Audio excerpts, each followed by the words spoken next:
safe. Not be completely safe, it's not. But when it's propelled into the air, just having so much oxygen around it and being just these tiny little grains allows every single grain to simultaneously ignite. So that's why it tends to be kind of impressive. So let's see. Now, where's my...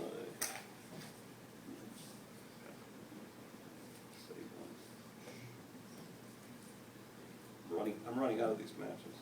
I'm gonna get those anyway. Cheap. We get long, Yeah. long matches like that. Those are nice Probably. mashes. For like camping or What is that? I think it's a tennis ball. Now, just to do something a little different, Is it and really? they do this at No, it Pyrotechnics, looks like I'll I think it's soot. I'll do the second one with a bunch of iron filings. Oh. So Wait, we why? should get like sparkler effect. Ooh. oh man. I'm gonna record this. I'm recording this already. Out of my hair. Hopefully. Yeah, unfortunately, the candles are not doing as well. So we'll see. We'll see if the candles ignite. They got me covered. Okay, are we ready? Yes.